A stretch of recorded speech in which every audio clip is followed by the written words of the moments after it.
Yo, what's good, everybody? Today I'm going to talk about Fabio Wardley versus Justin Huni and that huge holy shit moment at the end of the fight. So this was my first time watching Huni, and boy, was I impressed. You know, he is really damn good. But I do want to open up by saying, Eddie Hearn, what are we doing? Shame on you, sir. How you got this man in your roster and he doesn't have as much exposure as these other guys you rave on and on about? Like, what are we doing? You know, this man Huni is really damn good. He showed so much in this fight, but to me, what really stood out was his hand speed and accuracy. The man got lightning hands, people, and he found the mark way often in this fight. He has a very deep bag as well, many tools in the toolkit.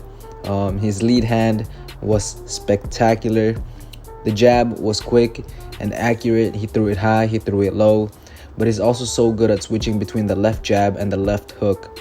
He threw one followed by the other seamlessly, quickly, and accurately, and he has the ability to feint in between, feint before, feint after, whatever, man. He can do it all with that left hand, and he can do it quick and accurate, like I said.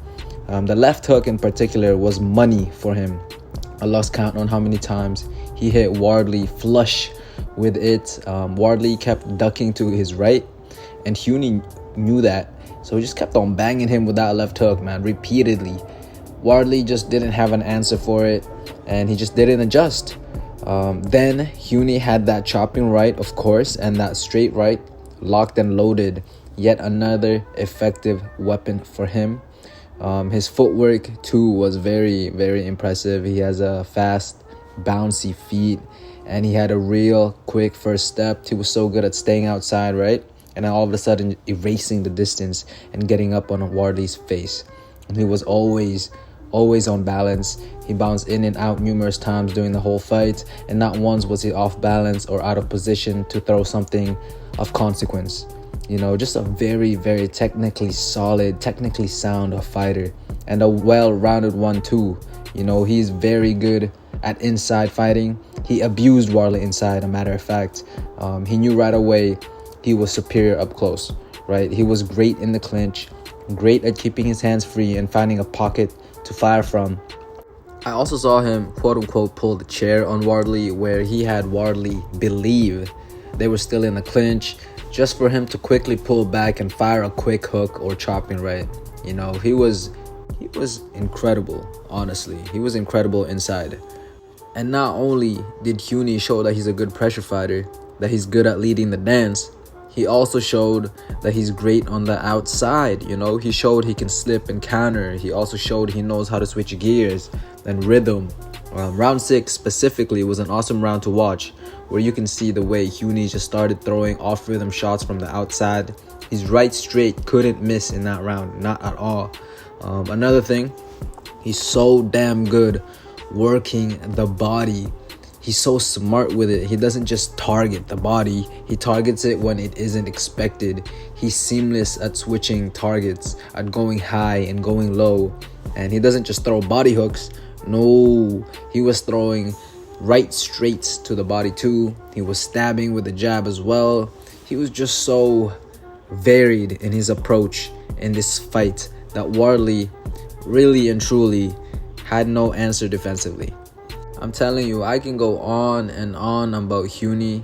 Like I said earlier, he showed so much in this fight, and I can rave about him all night, but I'm going to end it off with praising the intangibles. His IQ, his motor, that engine, his knowledge of his range, and his poker face was just on another level. He had a great poker face. I gotta talk about that. For an inexperienced power puncher like Wardley, for someone who fully buys into the hype of his own power, this must have been so discouraging to hit Huni over and over, and for him to keep right in front of you with the same face, the same pressure. That must have slowly ate away at Wardley throughout the fight, man. But yeah, speaking of Wardley, let's get into him. He is officially the new British Deontay Wilder.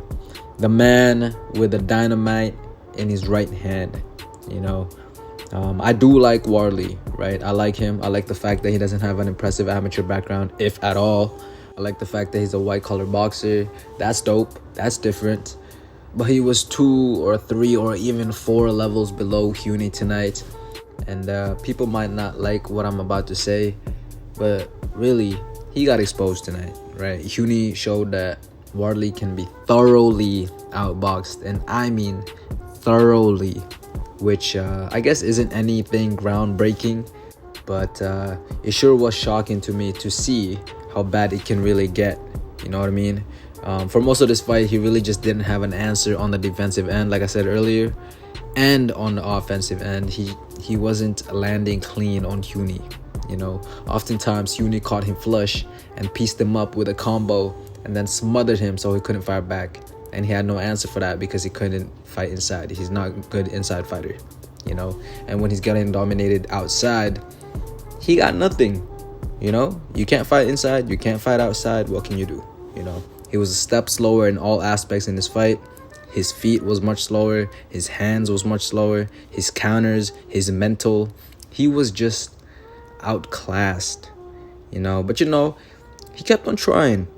Despite the body language showing that he was clearly frustrated and demoralized and puzzled from the 5th round on, he never really quit. You know, he kept throwing body shots, surely in hopes to slow down Huni. He kept on trying. You know, he was getting buzzed and punished all throughout the fight. His body was getting worked all night, but he kept on trying. He was getting hit clean over and over, but he didn't call it quits. So salute to him for that spirit that he showed, you know, for that grit. And because he continued to believe, despite him losing almost every round in his own hometown, in front of his family and friends, because he continued to believe, because he continued to try despite it looking so bleak, he landed punch from the heavens, man. An overhand right as Huni was coming in, floored Huni and probably earned him the comeback of the year. Simply incredible. And you know what? He actually made an adjustment for that shot to land. You know, I said earlier that Wardley kept ducking to his right. This time around, he ducked to his left as he threw his own right. And bang, that was the result. You know, flush shot as Huni was coming in. And down he goes. Just incredible, man. One punch is really all it takes in the heavyweight division. And this is why boxing is truly the greatest sport in the world. But I really do want to say something about that camera work during the count. Why was the camera switched to Frank Warren during the count, and when they switch it back to the action, the referee stopped it? I wish they just stayed with the action the whole time, man. You know, I would have liked to see when Huni got back on his feet, you know. I would have liked to see if the stoppage was really warranted, but they robbed us of that. So, because Wardley is the hometown fighter and is the A side, it gives an opportunity for people to be skeptical, right? Like, maybe, yes, it was a good stoppage. Maybe Huni didn't even beat the count, but you gotta show us that.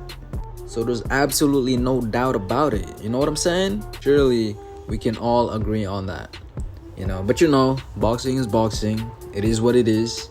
Huni didn't look to be in disagreement with the ref anyways, and he was in good spirits after the fight.